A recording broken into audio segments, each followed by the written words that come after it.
We would be very open and transparent about what kind of support we provided through the National Endowment for Democracy and other institutions. In fact, the National Endowment for Democracy handed out money to groups whose leaders were given cabinet positions in the short-lived illegal regime. An official in Washington explained that this was merely part of President Bush's freedom agenda. But I want to just be very explicit about this because there is, I think it's very important, and it's in the interest of fairness, to understand that the United States did not support that coup. President Bush has promised to rid the world of evil and to lead the great mission to build free societies on every continent. To understand such an epic lie is to understand history. Hidden history, suppressed history, history that explains why we in the West know a lot about the crimes of others, but almost nothing about our own. The missing word is empire. The existence of an American empire is rarely acknowledged, or it's smothered in displays of jingoism that celebrate war, and an arrogance that says no country has a right to go its own way unless that way coincides with the interests of the United States. For empires have nothing to do with freedom. They're vicious. They're about conquest and theft and control and secrets. Since 1945, the United States has attempted to overthrow 50 governments, many of them democracies. In the process, 30 countries have been attacked and bombed, causing the loss of countless lives.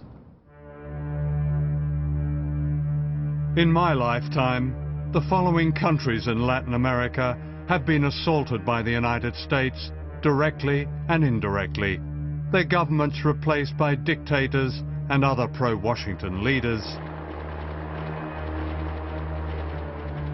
One of the first to be attacked was Guatemala, one of the small countries of Central America, known dismissively as banana republics.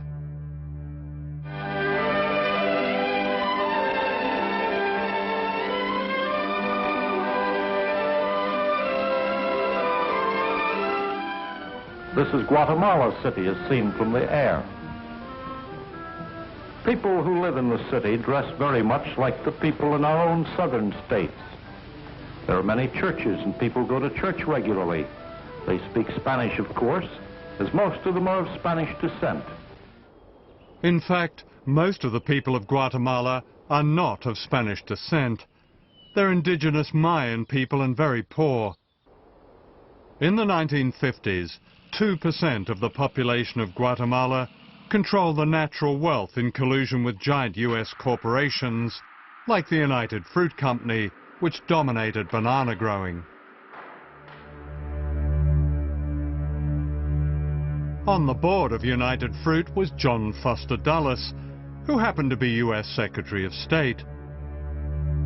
His brother Alan happened to run the CIA. Both were Christian fundamentalists who regarded any opposition as the work of communism and the devil.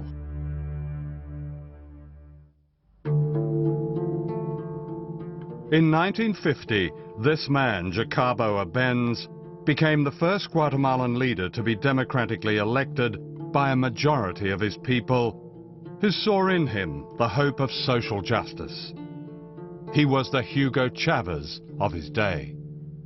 What was going on in Guatemala is that there was a democratically elected president in 1950, Jacobo Arbenz, who sought to institute a series of New Deal-style reforms in which the state had a greater role in both developing the economy and redistributing wealth. And the centerpiece of that was a land reform. Arbenz was far from radical. His land reform policies were modest. But Washington was having none of it. Howard Hunt was then working for Alan Dulles' CIA. So they said a decision has been made at the highest levels of our government to rid Guatemala of the Arbenz regime, and we would like you to participate in it. You will be the chief of propaganda and political action. In Guatemala, what the CIA did was mobilize every facet of American power. It didn't just isolate Guatemala militarily and diplomatically, but it used the techniques of social psychology in a nearly year-long campaign which created a sense of crisis in Guatemala. What we wanted to do was have a terror campaign to terrify our bench particularly, terrify his troops, much as the German Stuka bombers terrified the population of Holland, Belgium, and Poland at the onset of World War II. And that's what they did, so that the United States could control the economy of Guatemala, destroying the dreams of its people. We sowed confusion through the countryside, and of course by this time we had aircraft flying over and dropping leaflets and doing a little harmless bombing. A little harmless bombing and a CIA terror campaign cost thousands of lives.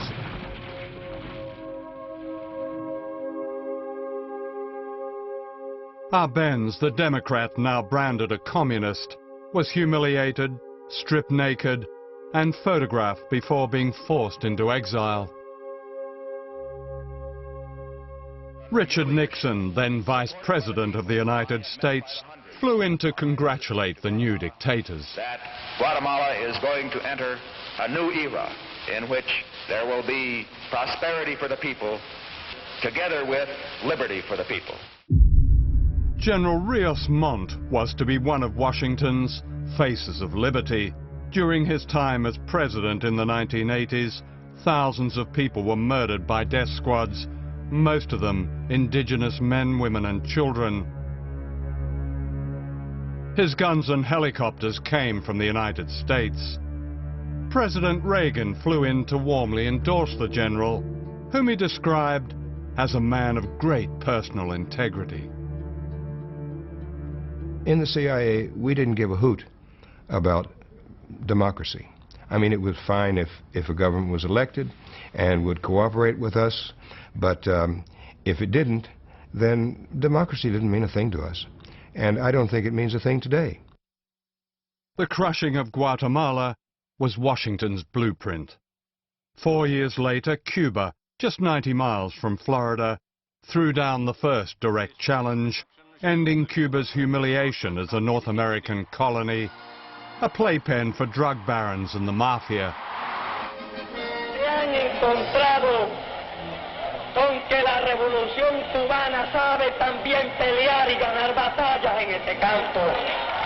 Washington would never forgive Fidel Castro.